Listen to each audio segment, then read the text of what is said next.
Welcome to the Cozy Noah Vibes. I'm your host, Nina. Thank you for choosing to join us. Before we begin, find a comfortable position and set aside all tasks. Let's enter a state of calm together. First, let's take a deep breath. Inhale slowly.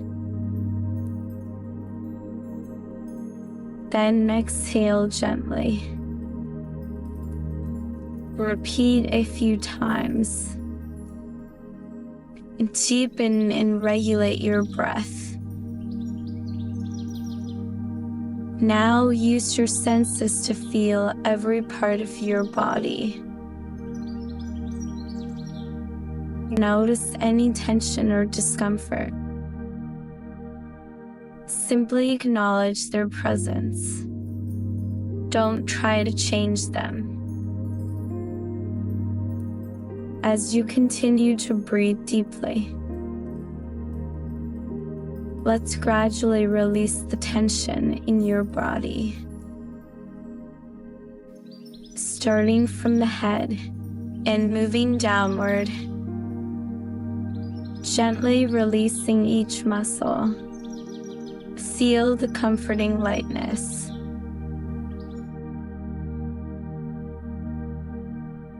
We also read a small plastic snake and a big toy frog for the chance. Gently embracing you, shift your focus to your thoughts. Don't try to eliminate them. Just let them drift by quietly, like clouds drifting in the sky. You are merely an observer, unaffected by these thoughts. Let's take another deep breath, absorbing the peaceful and serene energy. In this moment, you are safe and tranquil. Anything can wait until tomorrow. Thank you for participating in tonight's scientific relaxation moment. May you have a peaceful night. Now, as you drift off to sleep, we also need a small plastic snake and a big toy frog for the chance.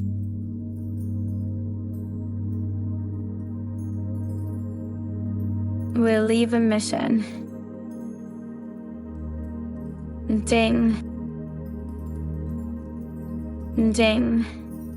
7-year-old Win Partridge held a pair of 1-pound coins in his hand, jingling them. With his other hand, he brushed aside his thick red hair from his eyes. Then he flipped open a page of his well-known book, Animals Are Amazing. Win liked to explore the world outside his bedroom. However, despite it being a beautiful September afternoon, Win had no plans to go out. That was because every day when Win came home from school, he spent 90 minutes alone. His dad didn't get home from work until 5:03. Every morning at breakfast, his dad would say the same thing: the 2 pounds are just for emergencies. Stay put until I get home. Read your book. Don't climb anything. Don't touch anything sharp. And don't touch the stove. Okay. Champ, Good lad. So instead of going out, Win sat in his new bedroom in their new house.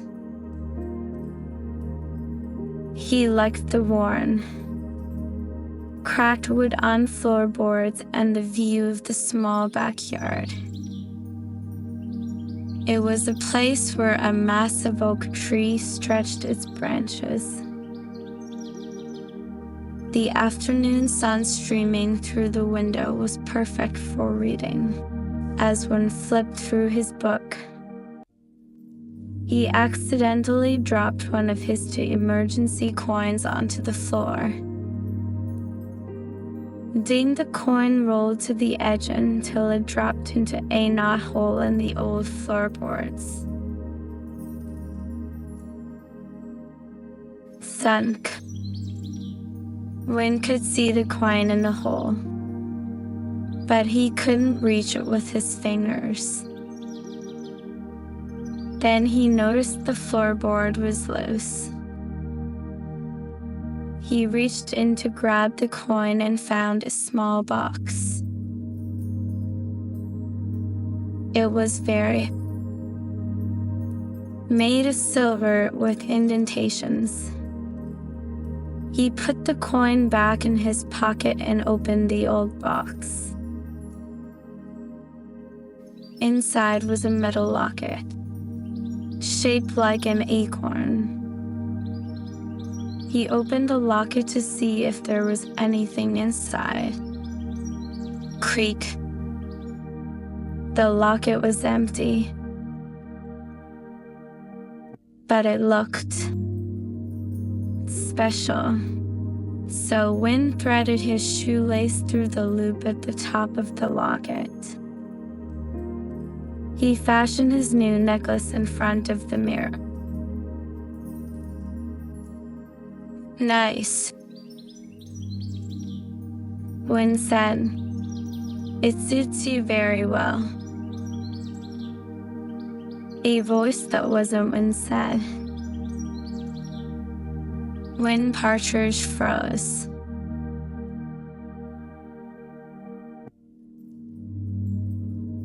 Who said that? I did.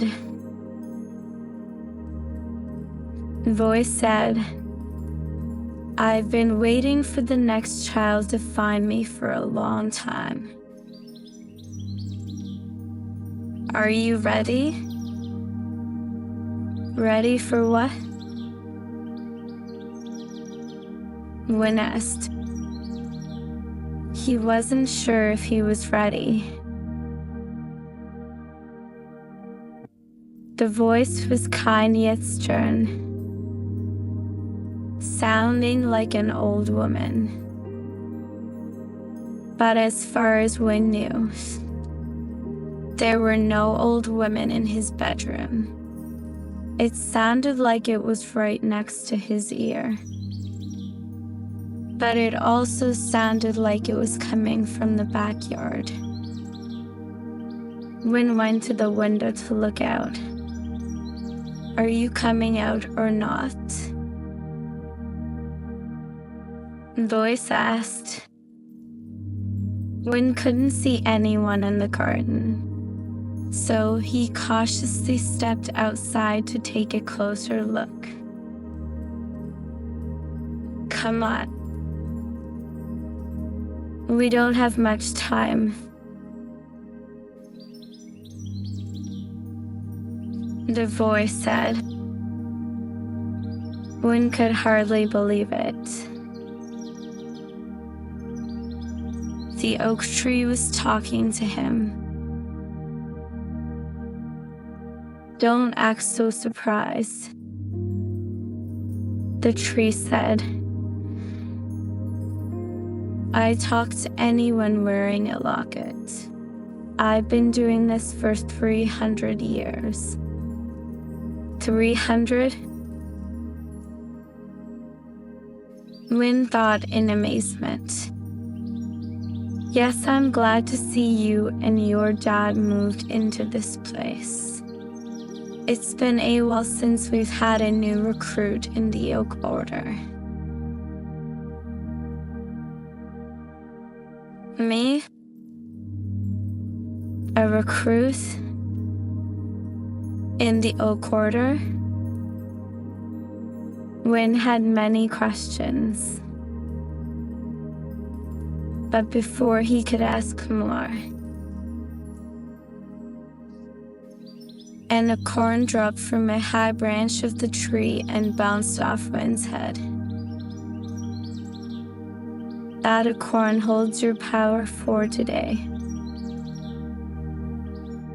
The tree said, "Power?" Win asked, picking up the acorn. "You're smart. You'll figure out what to do next." The tree said. The acorn shimmered with a pale green light. Win opened his locket and placed the glowing acorn inside.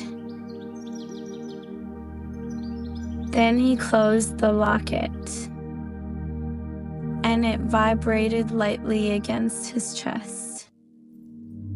"Very good," the tree said.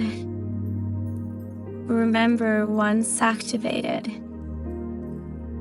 its time is limited, so don't dawdle on your mission."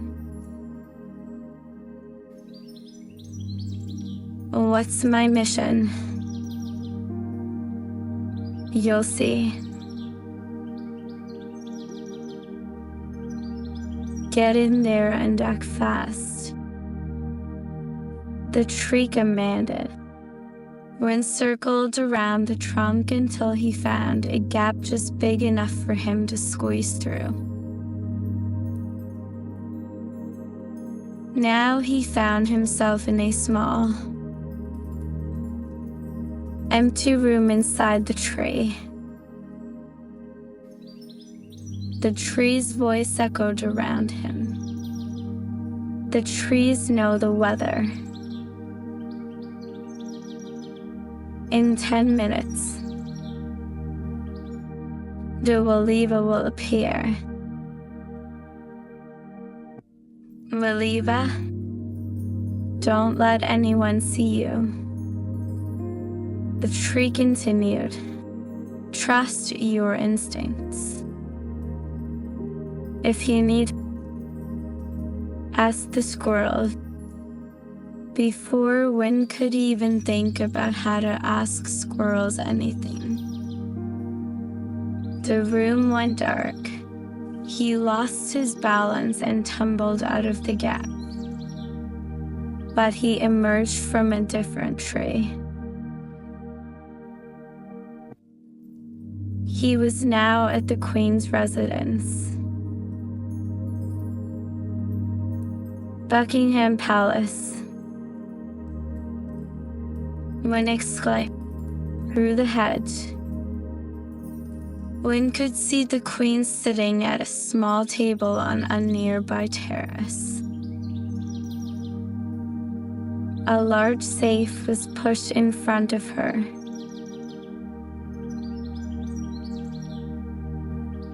A suited man took out a briefcase from it. From the briefcase, he produced a folder.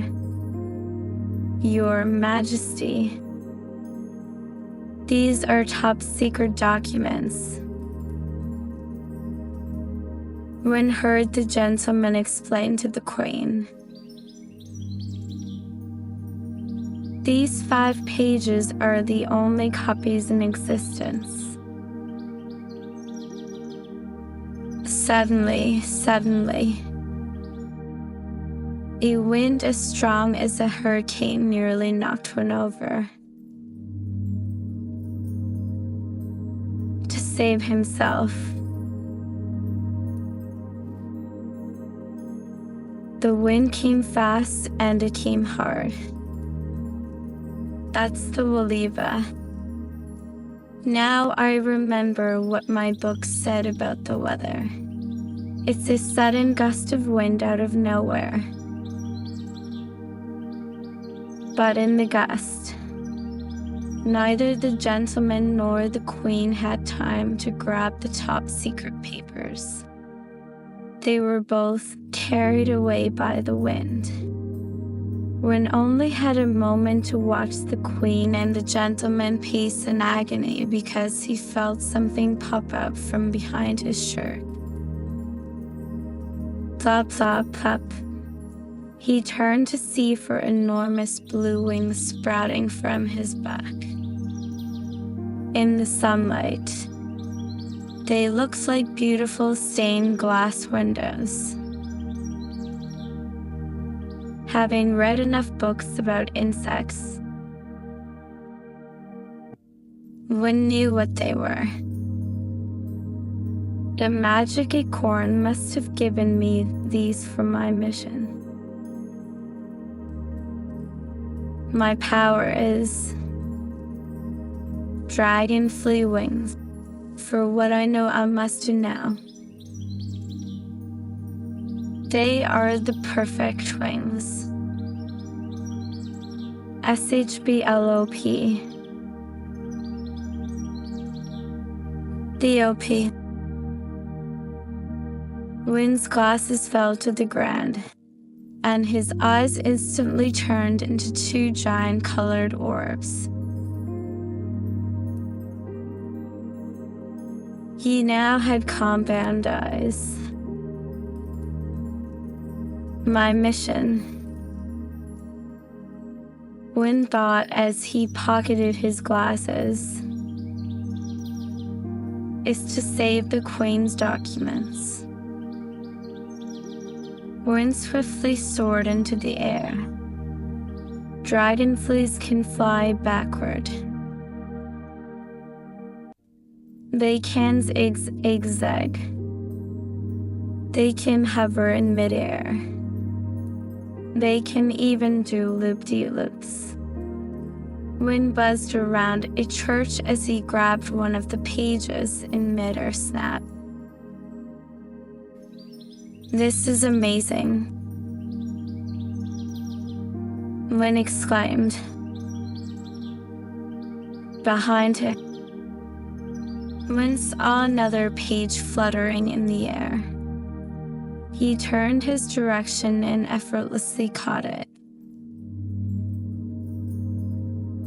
With these new eyes, I can see everything behind me.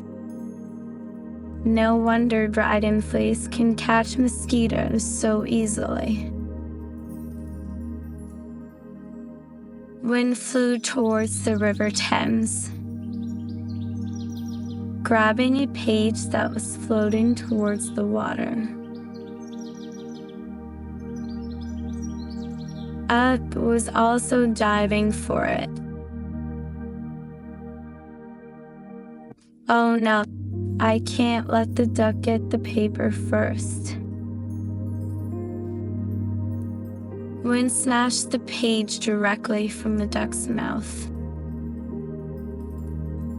He looped back around, flying into the open window of a high-rise apartment, snatching another page from a spinning ceiling fan, and flew out the other side.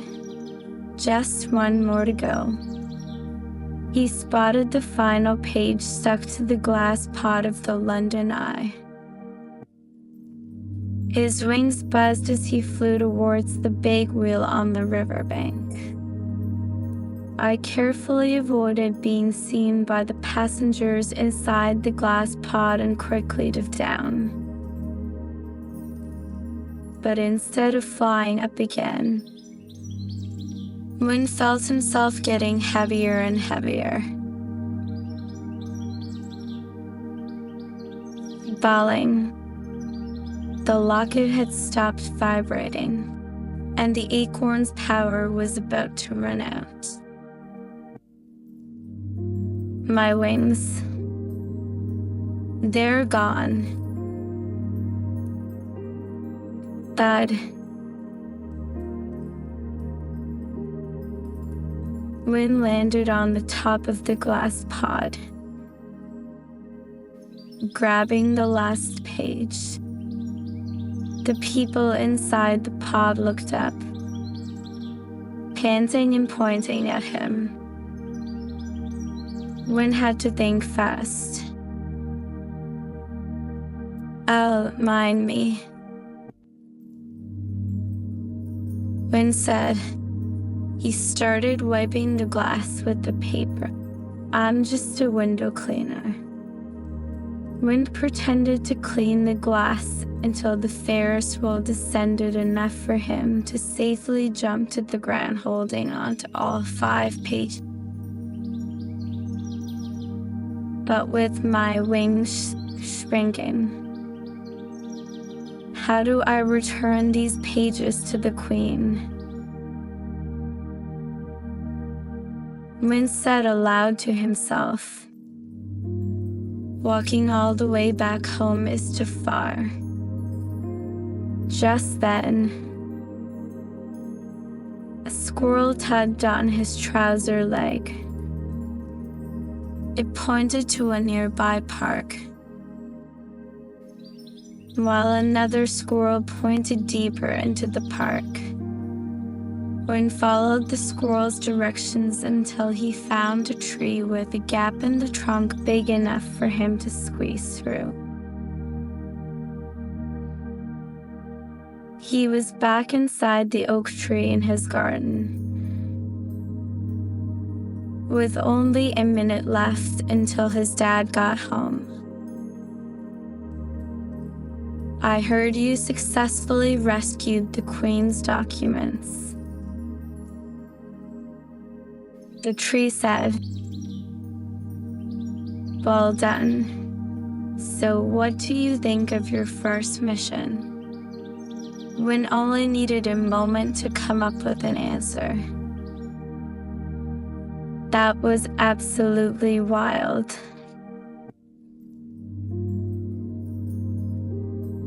As we conclude our time together, may the serenity of this moment linger with you through the night. You hold the power to create your own dreams, filled with wonder and possibility. We also meet a small plastic sleek and a big toy frog for the kids.